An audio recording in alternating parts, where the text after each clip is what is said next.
इस वीडियो में हम बात करेंगे एग्जाम्पल 2 की और ये क्वाड्रिलेटरल चैप्टर हम सॉल्व कर रहे हैं। ठीक है, एग्जाम्पल 2 में कहा गया है show that diagonals of rhombus are perpendicular to each other. Okay, तो चलिए हम सबसे पहले एक रोम्बस बनाएंगे। ठीक है, तो ये हमारा प्यारा सा रोम्बस है। अब ये रोम्बस है तो भाई इसके डायगोनल की बात की गई है, तो डायगोनल ले लेते हैं, इसको नाम दे देते हैं ए बी सी डी। ठीक है, अब इसमें प्रूफ क्या करना है वो बात लिख लेते हैं। ठीक है, टू प्रूफ कि डायगोनल जो होते हैं वो परपेंडिकुलर होते हैं एक दूसरे, तो इसमें आप देखोगे ना ए बी सी डी के अंदर, तो डायगोनल मैं तुमसे कहूँ कौन से हैं जो अपोजिट वर्टिसेस को इंटरसेक्ट करते हैं। मींस ए और बी अपोजिट वर्टिसेस हैं, तो मैं कह सकता हूँ कि ए सी एक डायगोनल हो गया और ये परपेंडिकुलर है, ठीक है, डी बी जो दूसरा डायगोनल है। ठीक है, और गिवन में देख लेते हैं, गिवन क्या है कि एबीसीडी इज अ रोम्बस। अब हम प्रूफ करते हैं। ठीक है, प्रूफ करने के लिए हमें कॉन्ग्रुएंट ट्राइंगल की मदद चाहिए। ठीक है, तो इसमें दो ट्राइंगल लेने पड़ेंगे। मुझे पता है ये डायगोनल एक दूसरे को क्या कर रहे हैं, इंटरसेक्ट कर रहे हैं पॉइंट ओ पर। अगर मैं प्रूफ कर दूं किसी तरह से यहाँ जो एंगल है ना वो 90 डिग्री है, तो ये वाली बात मेरी कंफर्म हो जाएगी, क्योंकि परपेंडिकुलर का मतलब ये होता है कि वहाँ पे एंगल जो बन रहा होगा ना 90 डिग्री का होगा। सिंपल सी बात है। तो प्रूफ में चलते हैं। इन ट्राइंगल, अब मैं कौन सा ट्राइंगल ले लूँ, कोई सा भी ले सकता हूँ, आपकी मर्जी है। मैं ले लेता हूँ A O B and D O C, या फिर ये दोनों एडजेसेंट ट्राइंगल ले लेते हैं। चलिए, A O B and B O C. ठीक है, अब ट्राइंगल को कॉन्ग्रुएंट करने के लिए हमें क्या चाहिए होगा, तीन चीजें चाहिए होंगी हमें। ठीक है, या तो हमें दो एंगल साइड मिल जाए, या फिर दो साइड एक एंगल मिल जाए, दो एंगल और एक साइड मिल जाए, या फिर एक राइट एंगल और हाइपोटेन्यूज और साइड मिल जाए। तो ये कुछ रूल हैं जो हमने पढ़े थे ट्राइंगल चैप्टर के अंदर, तो इन्हीं का इस्तेमाल करके हम देखेंगे कि कैसे कॉन्ग्रुएंट कर पाएंगे।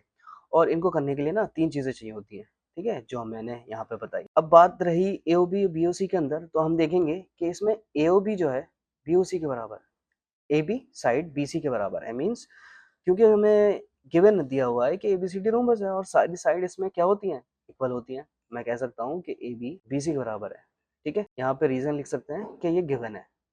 ठीक है, और दूसरी चीज में क्या लूँ, दूसरी चीज में ले सकता हूँ कि ये जो साइड है ये वाला ए ओ और ओ सी, ये दोनों बाइसेक्ट हो रहे हैं क्योंकि रोम्बस है। और रोम्बस की प्रॉपर्टी में ऑलरेडी हमने इंट्रोडक्शन में देखा था कि रोम्बस के डायगोनल जो होते हैं वो बाइसेक्ट करते हैं। तो मैं यहाँ पे लिख सकता हूँ कि ए ओ जो होगा वो इस वाले ट्राइंगल के अंदर क्या होगा, किसके बराबर होगा, ओसी के, क्योंकि डायगोनल बाइसेक्ट ईच अदर। ठीक है, ये वाली बात। और यहाँ पे आपको क्या दिखने को मिल रहा है कि ओबी जो है ना कॉमन है दोनों ट्राइंगल के अंदर, तो ये मैं यहाँ पे लिख सकता हूँ।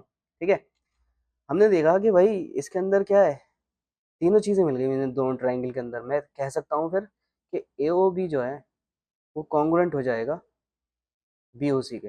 कैसे, ये भी साइड है, ये भी साइड है, ये भी साइड है, side side side congruent rule से क्या हो गया, ये ट्राइंगल दोनों कॉन्ग्रुएंट हो गए। अब ट्राइंगल कॉन्ग्रुएंट हो गए तो इसका मतलब ये हुआ कि इनके करस्पॉन्डिंग एंगल भी बराबर होंगे। ठीक है, means angle A angle C के बराबर होगा, एंगल बी मतलब ए ओ डी मीन्स ये वाला एंगल के बराबर होगा, और ये वाला एंगल इस वाले एंगल के बराबर होगा। हमें मतलब किससे है, हमें तो मतलब परपेंडिकुलर वाले से है, मीन्स ये वाला एंगल। ठीक है, तो ये एंगल वो यहाँ पे बना लेता हूँ मैं। ठीक है, और ये एंगल, तो मैं यहाँ पे कह सकता हूँ कि एंगल, इसको वन नाम देते हैं, एंगल वन और एंगल टू। ठीक है, angle one equal to angle two. कैसे भाई, ट्राइंगल अगर कॉन्ग्रुएंट हो गए तो by C P C T हम कह सकते हैं corresponding part of congruent triangle भी इक्वल होते हैं। ठीक है, सो अब मैं कह सकता हूँ कि इन दोनों का जो सम होगा, क्योंकि ये दोनों एंगल क्या है, ये दोनों ही एंगल एक लाइन पे हैं। ठीक है, तो मैं ये भी कह सकता हूँ कि एंगल वन एंगल टू दोनों मिलकर एक लीनियर पेयर को शो कर रहे हैं। ठीक है, अब ये वाली बात मैंने कह दी और मुझे ये भी पता है कि एंगल वन एंगल टू के बराबर है, तो क्या मैं किसी एक एंगल को रिप्लेस कर दूं, बिल्कुल कर सकता हूं। तो एंगल टू को मैं एंगल वन से रिप्लेस कर सकता हूं क्योंकि दोनों ही बराबर हैं, और ये हो गए 180 के बराबर। तो एंगल वन क्या हो जाएंगे, twice of angle one equal to 180। अब ये वाली बात आ गई, तो ये जो 2 है ये ट्रांसपोजिशन में जाकर डिवाइड में जाएगा क्योंकि मल्टीप्लाई में, और ये हो जाएगा 90। तो हम कह सकते हैं so angle one equal to 90 degree. और हमें किसी भी लाइन को परपेंडिकुलर करने के लिए एक एंगल हमें 90 डिग्री चाहिए था, ठीक है। तो एंगल वन जो है एंगल टू के बराबर, दोनों 90 डिग्री हो गए। अब एंगल वन के अपोजिट में क्या है, ये वाला एंगल, मीन्स ये वाला एंगल, और एंगल टू के अपोजिट में ये वाला एंगल, तो वो भी तो वर्टिकली अपोजिट एंगल होंगे, सारे एंगल क्या हो गए 90 डिग्री हो गए। मगर वहां पे नहीं जाना, हमें तो बस एक एंगल देखना था, क्योंकि लाइन को परपेंडिकुलर करने के लिए क्या चाहिए, 90 डिग्री चाहिए। देयरफॉर हम कह सकते हैं कि diagonal are perpendicular, okay, hence proved. तो अगर कोई दिक्कत हो, कोई परेशानी हो, कोई दुविधा हो, तो let me know in the comment. और आई होप ये वीडियो आपको समझ में आई होगी। तो अगर समझ में आई है तो then subscribe to my channel and बने रहिए मेरे चैनल के साथ। Thanks for watching my videos.